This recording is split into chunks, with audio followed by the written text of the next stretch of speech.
Agar diikuti. Deklarasi. Kami dengan ini menyatakan satu, berdirinya perkumpulan relawan Anies Amanat Indonesia. Dua, mendukung Anies Baswedan sebagai calon Presiden Republik Indonesia tahun 2024. Tiga, bertekad bulat, bekerja sama, berjuang keras, menangkan Anies sebagai Presiden untuk Indonesia yang lebih baik. Jakarta, 7 Mei 2023. Atas nama Anies Amanat Indonesia.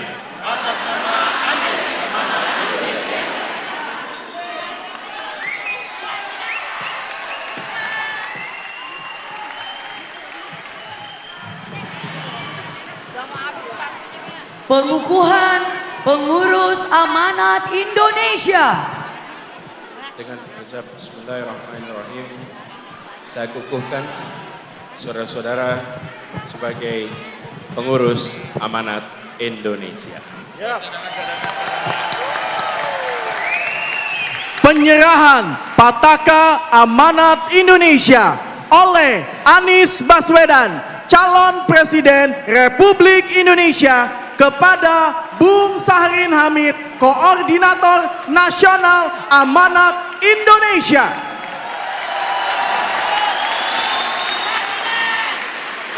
Bersama ini saya serahkan pataka untuk dikibarkan di seluruh penjuru tanah air.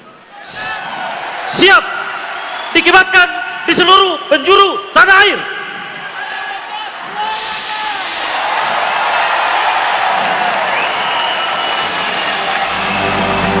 Selamat kami ucapkan atas penyerahan Pataka Amanat Indonesia oleh Anies Baswedan, calon Presiden Republik Indonesia, kepada Bung Sahrin Hamid, Koordinator Nasional Amanat Indonesia.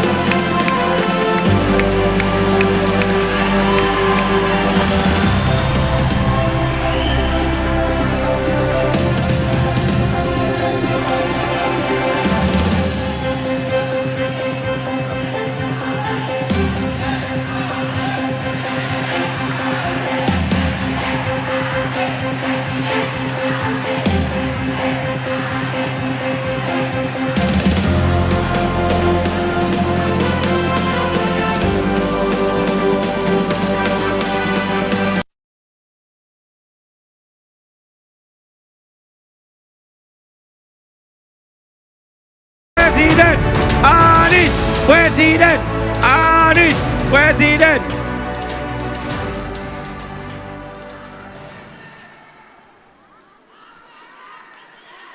Anies Presiden, Anies Presiden, Anies Presiden, Anies Presiden, Anies Presiden.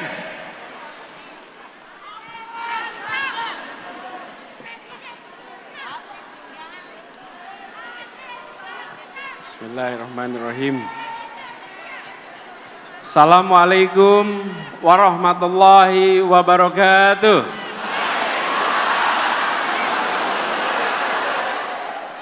Selamat siang, salam sejahtera untuk semuanya. Selamat datang seluruh relawan dari seluruh tanah air. Boleh tepuk tangan buat semua yang hadir di sini.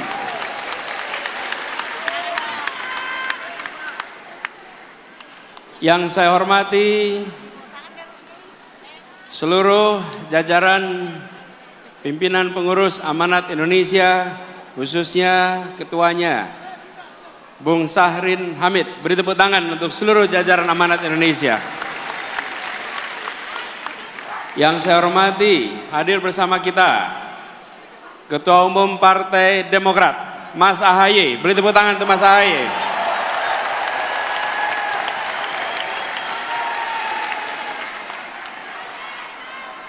Yang saya hormati Presiden Partai PKS, Bapak Ahmad Sayhu.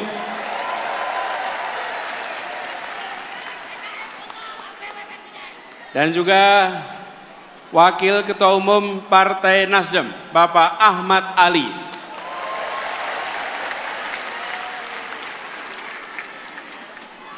Para pimpinan partai politik yang hadir di sini dan juga para simpul-simpul relawan, hadirin sekalian, termasuk hadir bersama kita, sebenarnya ada duduk di belakang sana, Ibunda tercinta, Ibu Aliyah Rashid Baswedan.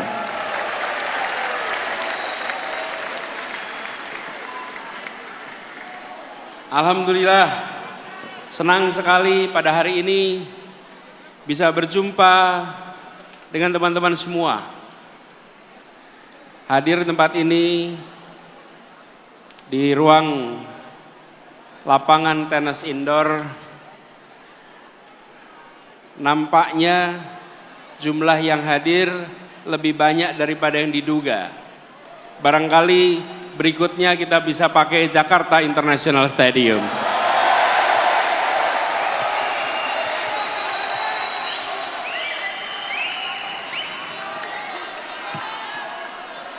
Soalnya belum dipakai ya.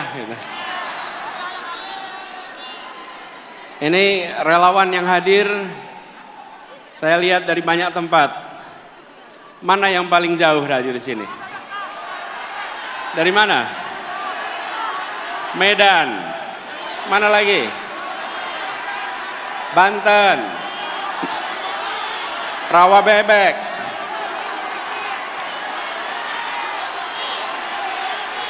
Sukabumi, Kalimantan, Ambon, Cirebon,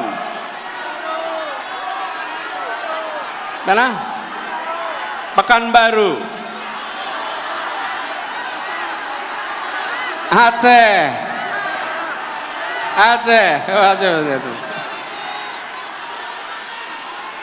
Alhamdulillah kita berkumpul dari berbagai tempat. Karena itu izinkan kepada semua saya memulai dengan menyampaikan ucapan selamat Idul Fitri mumpung kita masih di bulan Syawal. Minal aidin wal faizin, taqabbalallahu minna wa minkum. Mohon maaf lahir dan batin. Insyaallah amal ibadah kita di bulan puasa kemarin diterima oleh Allah dan kita berhasil mencapai derajat muttaqin.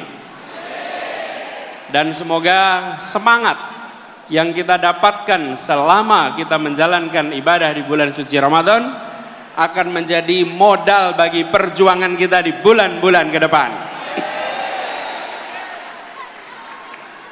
Saudara-saudara sekalian, Bapak Ibu yang saya hormati, kita berada di tahun 2023. Bila kita tengok kembali perjalanan bangsa ini, bukan perjalanan yang singkat, yang kecil, tapi perjalanan yang panjang dan besar. Saya ingin dalam kesempatan ini menengok ke depan dengan melihat perkembangan sejak awal bangsa ini terbentuk. Indonesia adalah masyarakat di Nusantara yang pada tahun 1928 lokasinya di Jakarta memutuskan untuk menjadi satu bangsa, memutuskan untuk menjadi satu tanah air dan satu bahasa persatuan.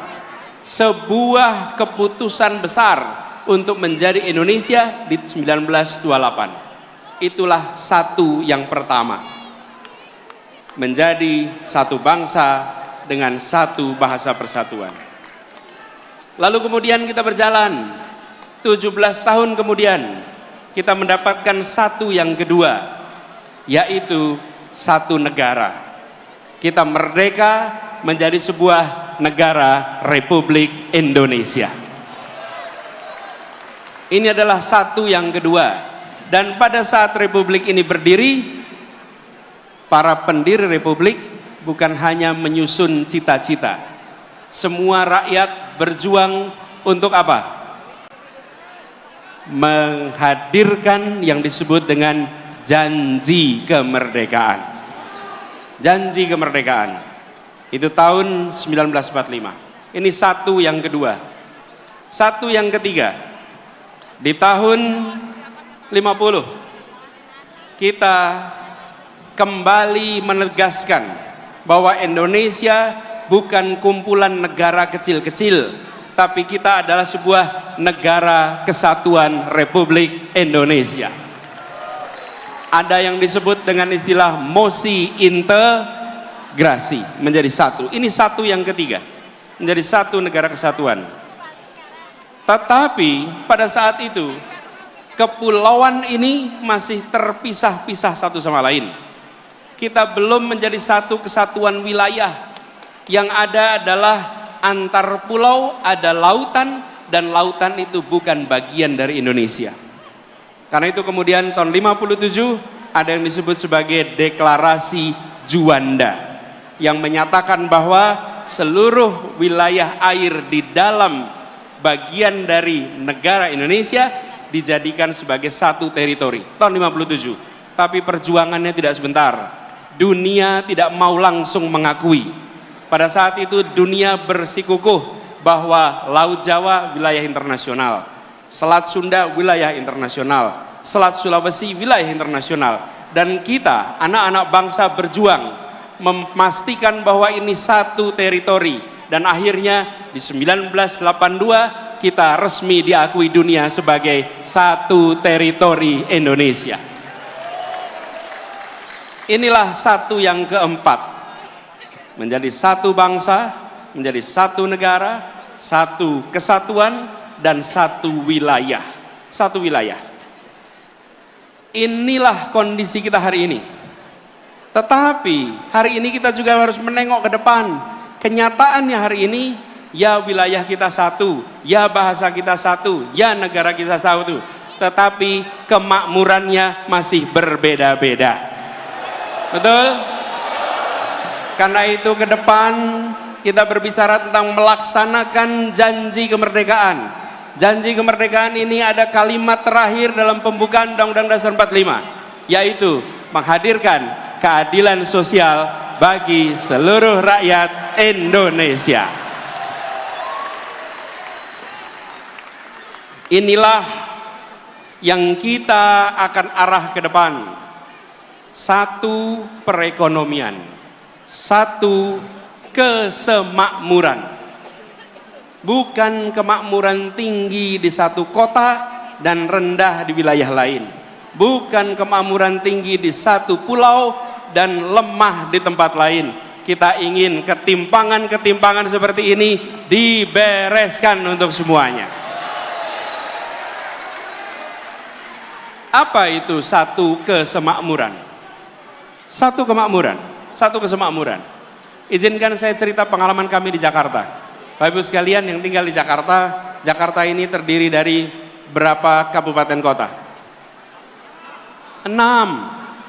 5 di daratan, 1 di kepulauan. Saya beri contoh, ada satu pulau yang kalau di peta hanya nampak seperti titik. Di situ disebut sebagai Sang Penjaga Utara.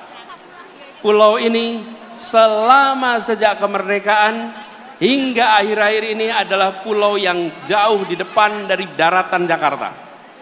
Lokasi pulaunya lebih dekat ke Sumatera daripada ke dermaga Sunda Kelapa. Lebih dekat ke Sumatera. Tapi dia bagian dari Jakarta.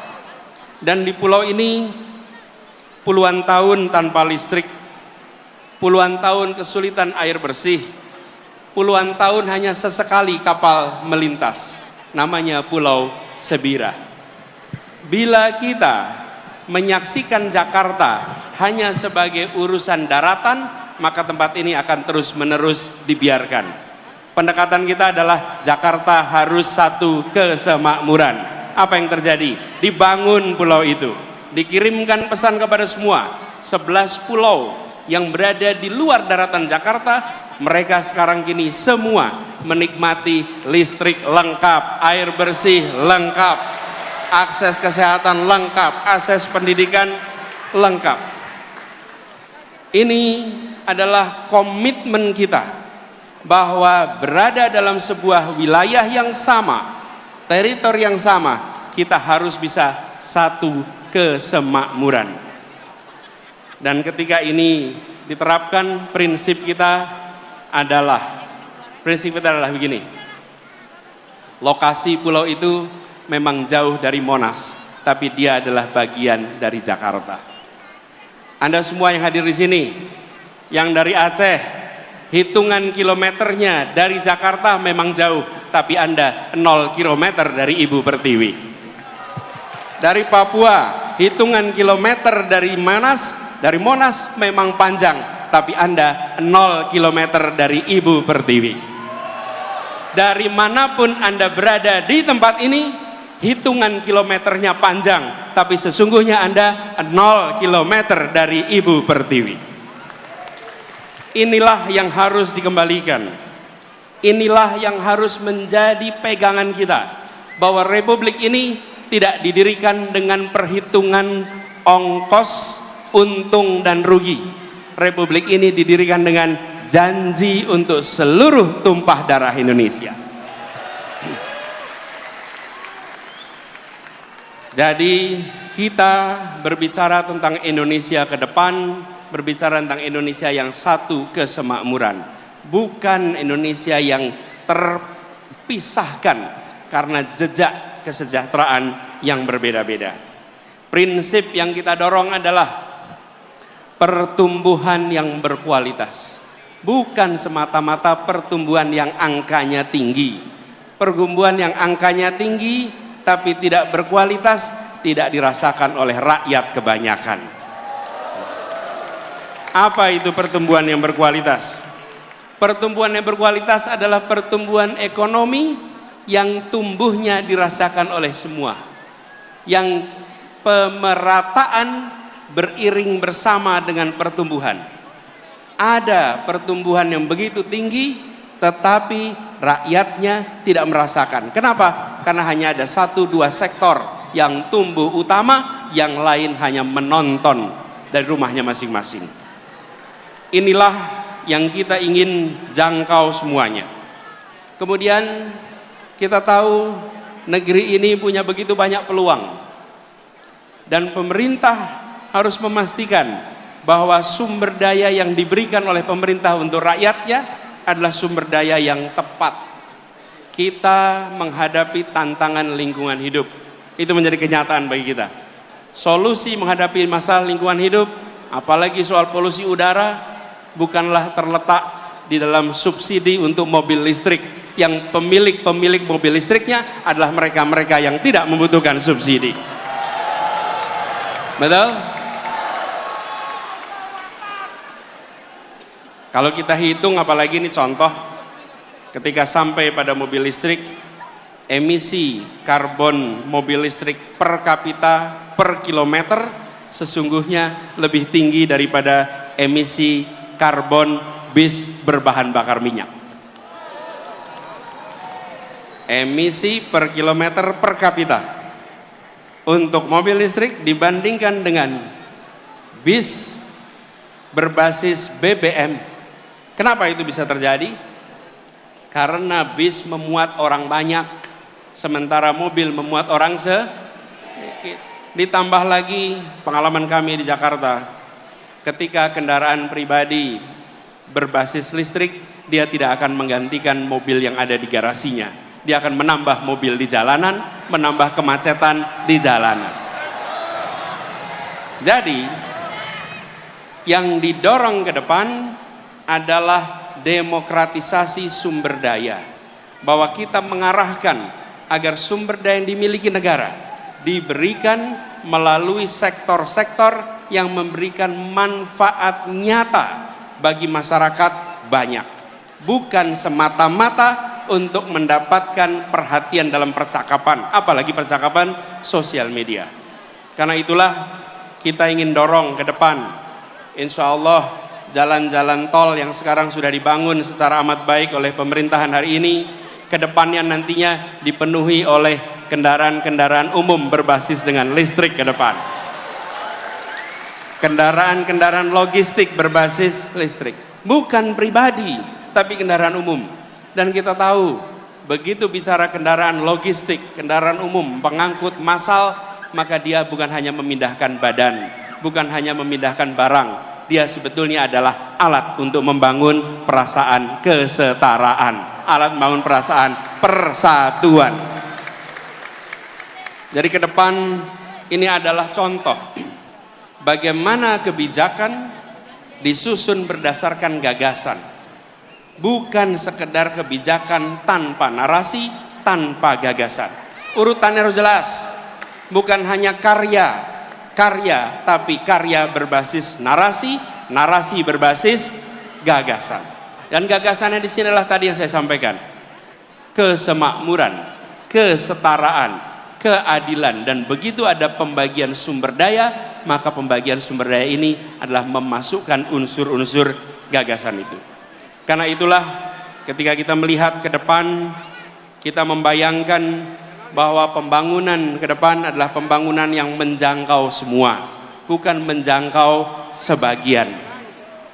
Tadi ada ilustrasi, saya ingin cerita sedikit. Satu ketika saya datang di sebuah pulau, namanya Pulau Selaru. Pulau Selaru ini di ujung timur tenggara Maluku Tenggara Barat. Posisinya sedikit di atas Darwin. Ini adalah ujungnya Indonesia. Saya datang ke pulau itu, lalu mereka memulai acara dengan berkumpul kira-kira 100 orang. Di tempat itu belum ada listrik. Lalu mereka menyiapkan diesel untuk sound system.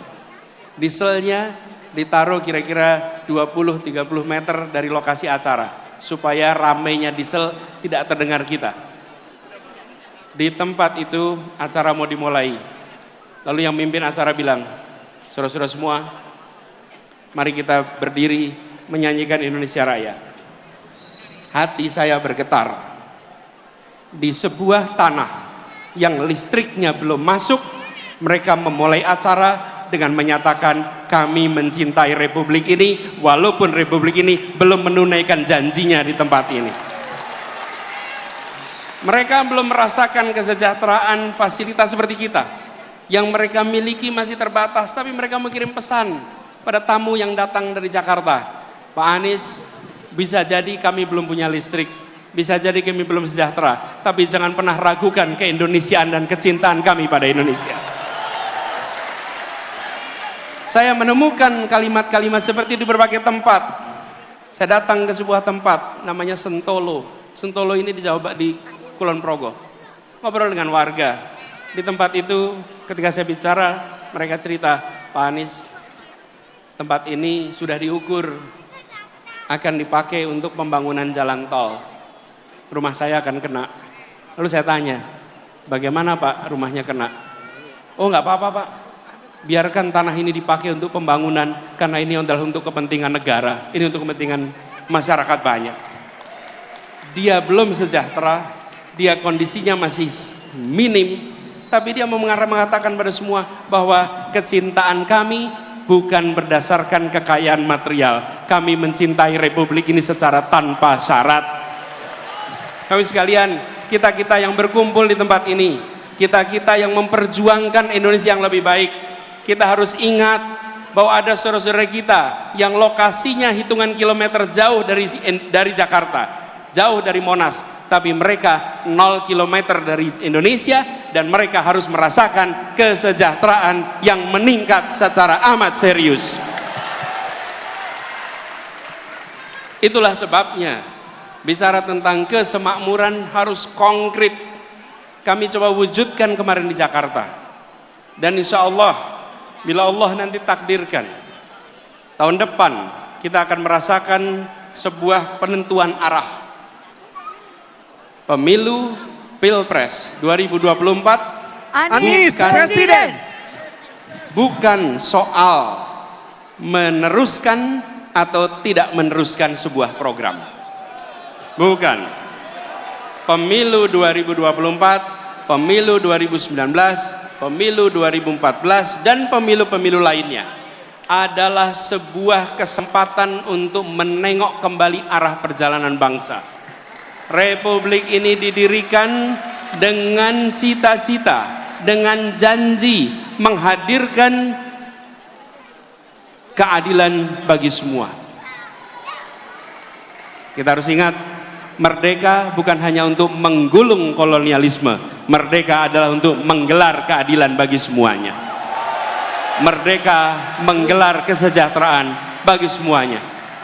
Dalam perjalanan ini, setiap 5 tahun sekali kita berhenti. Kita berhenti menengok kembali ke titik asal. Apakah kita masih berada di dalam rute yang benar untuk meraih cita-cita itu? Seperti kalau kita melakukan pengembaraan. Pengembaraan, pecinta alam berjalan memasuki medan alam terbuka, mereka bawa kompas. Tentukan tujuannya, titik awalnya di sini. Setiap 1 jam sekali, setiap 5 kilometer sekali mereka berhenti. Mengecek apakah kita masih berada di dalam rute yang tepat. Indonesia setiap 5 tahun sekali mengecek apakah kita masih berada di dalam arah yang benar. Itulah sebabnya yang kita hendak lakukan adalah luruskan jalan, hadirkan keadilan.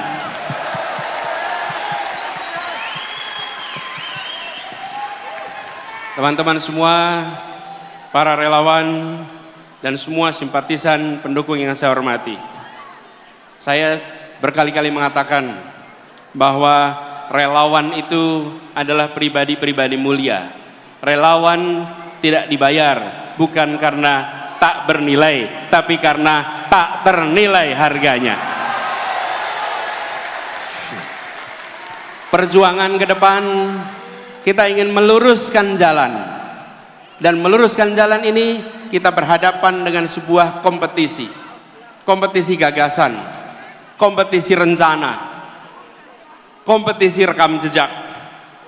Dan dalam kompetisi ini kita akan berhadapan dengan lawan yang memiliki sumber daya yang luar biasa besar, lawan yang memiliki kekuatan yang sangat besar, lawan yang bisa mendominasi. Tapi kita yakin, niat baik bersama orang baik, tujuan baik, insya Allah Allah bukakan pintu-pintu untuk keberhasilan.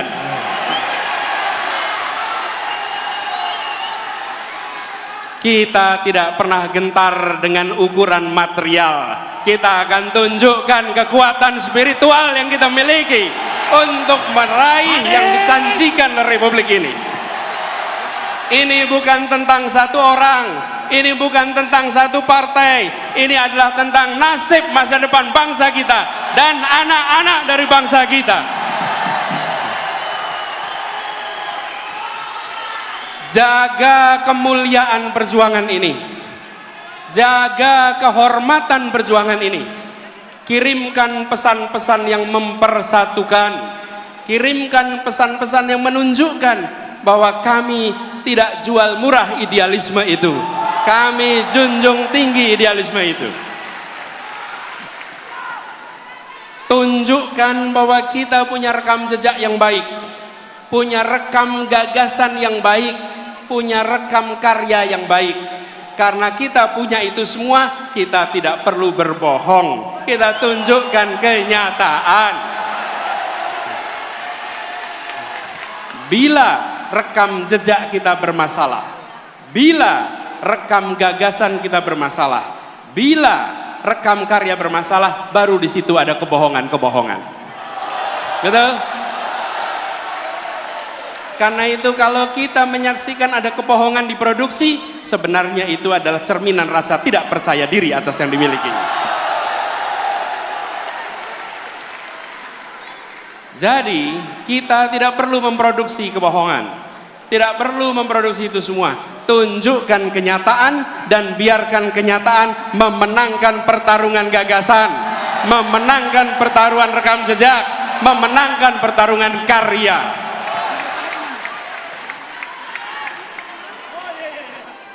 Dan kita ingatkan kepada semua bahwa bisa jadi ada lawan tapi tidak ada musuh. Kita tunjukkan kepada semua bahwa kita saudara sebangsa. Ya, kita berlawanan gagasan, ya kita berlawanan rekam jejak, tapi kita bukan musuh. Musuh saling menghabisi, lawan saling menguatkan. Lawan debat adalah teman berpikir. Lawan badminton adalah teman olahraga. Lawan voli adalah teman olahraga. Lawan di dalam proses pilpres, lawan di dalam pemilu, mereka adalah teman dalam demokrasi. Dan kita kirimkan pesan kepada semua, ini demokrasi modern.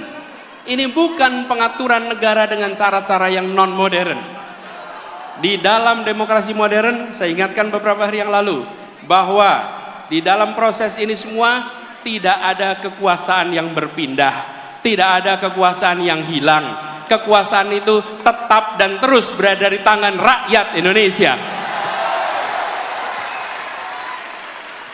Yang berpindah itu adalah kewenangan untuk melaksanakan kekuasaan rakyat. Dan tiap 5 tahun sekali rakyat yang memegang kekuasaan menitipkan kewenangan itu secara bergantian. Inilah negara modern, inilah negara demokrasi modern. Karena itu, bila ada yang berpandangan khawatir kehilangan kekuasaan, maka sesungguhnya dia tidak paham prinsip-prinsip dasar demokrasi. Karena kekuasaan itu tidak hilang, kekuasaan itu tidak berpindah. Kekuasaannya ada pada saudara-saudara semua rakyat Indonesia. Kami mengajukan diri dengan menyatakan, ini gagasan kami, ini rekam jejak kami, ini karya kami, dan biarkan rakyat tanpa dipengaruhi, tanpa ada tangan negara yang terlibat, negara netral, negara mengambil sikap di atas semuanya, dan percayakan rakyat bahwa rakyat akan menitipkan kewenangan itu pada mereka-mereka yang memiliki rekam jejak yang benar, rekam karya yang benar, dan rekam gagasan yang baik. Kalau negara sampai intervensi, namanya negara sedang melecehkan rakyat Indonesia. Rakyat Indonesia sudah matang, rakyat Indonesia sudah mampu untuk menentukan kepada siapa kewenangan itu dititipkan, tidak perlu ada intervensi-intervensi. Dan kepada seluruh rakyat Indonesia, mari kita jaga. Kekuasaan itu ada pada rakyat, bukan pada yang lain. Jangan jual kekuasaan itu. Jagalah kekuasaan itu sampai nanti di TPS dan sampai nanti penghitungan. Bahwa ini bukan sekedar statistik hitungan. Ini adalah hak saya untuk menentukan masa depan perjalanan bangsa ini. Ini memberikan pesan kepada semua bahwa Indonesia adalah negara demokrasi modern yang dunia boleh menengok. Dan kita kirimkan pesan pada semua. Negeri-negeri di luar sana menengok pada kita dengan rasa kagum. Kenapa mereka kagum?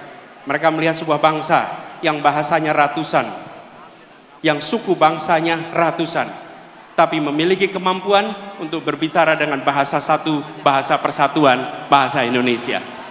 Lalu ketika mereka berdemokrasi, kita tunjukkan demokrasi dengan sikap yang matang. Menunjukkan kematangan luar biasa. Mari kita sama-sama song-song kesempatan perubahan ini. Dengan membawa gagasan, membawa rekam jejak, sekaligus membuktikan. Kita semua di sini. Pada diri kita, pada anak-anak dari anak-anak kita. Bahwa di tahun 2024, ketika Republik ini akan menentukan arah barunya, saya tidak menjadi penonton di rumah yang tak bertanggung jawab. Saya turun tangan langsung ikut menentukan arah perjuangan Republik ini. Biarkan itu menjadi catatan bagi kita semua. Anda semua, kita semua bisa bercerita kepada diri kita, kepada anak-anak dari anak-anak kita, bahwa saya bukan menjadi warga negara yang menonton. Di tahun 2024 saya menentukan arah baru untuk Republik ini. Insya Allah niat baik ini, ikhtiar ini yang dikerjakan bersama dengan orang-orang baik, insya Allah Allah akan bukakan pintu-pintu menuju keberhasilannya. Insya Allah tahun 2024 Anies Presiden. Anies Presiden. tahun Anies 2024 Presiden. Anies Presiden. Anies Presiden. Anies Presiden. Anies Presiden. Anies Presiden. Anies Presiden. Anies Presiden. Anies Presiden. insya Allah di tahun 2024 Anies kemenangan Presiden. akan kita raih bersama.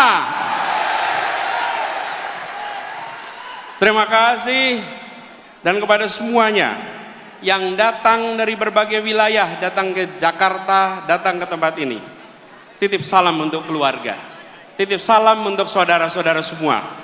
Sampaikan kepada semua, saya pulang kembali dari pertemuan dan saya bekerja untuk perubahan bagi Indonesia yang lebih baik. Assalamualaikum warahmatullahi wabarakatuh. 2024 Anies Presiden. 2024 Anies Presiden. 2024 Anies Presiden. Anies Baswedan, petugas rakyat. Anies Baswedan, petugas rakyat. Anies Baswedan, petugas rakyat. Presiden Anies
Tentunya kita semua mengucapkan selamat ulang tahun kepada calon Presiden Republik Indonesia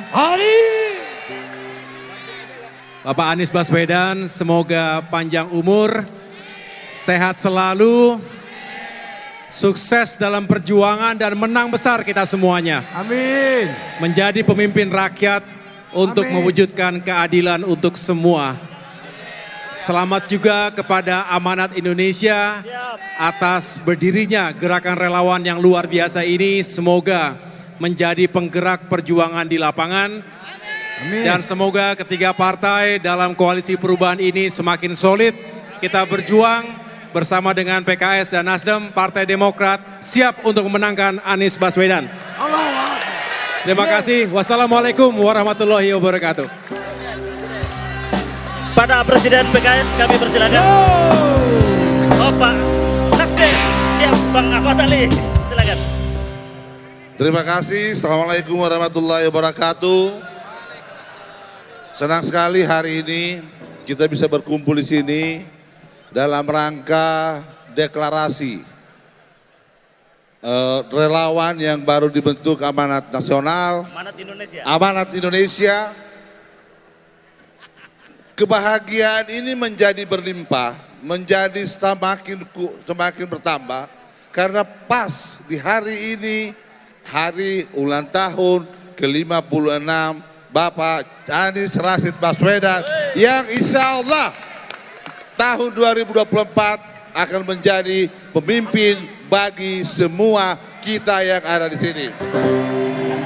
Kita doakan ke depan beliau dipanjangkan umurnya, disehatkan badannya, diberi kebahagiaan Allah Subhanahu wa taala, disehatkan badannya, sekali lagi agar perjuangan yang sedang kita perjuangkan hari ini dimudahkan oleh Allah Subhanahu wa taala. Amin. Partai Nasdem bersama Partai Keadilan Sejahtera dan Partai Demokrat siap bekerja sama dengan rakyat dan seluruh relawan untuk menangkan Anies pada pemilu 2024. Sekian wabillahi taufiq wal hidayah. Wassalamualaikum warahmatullahi wabarakatuh.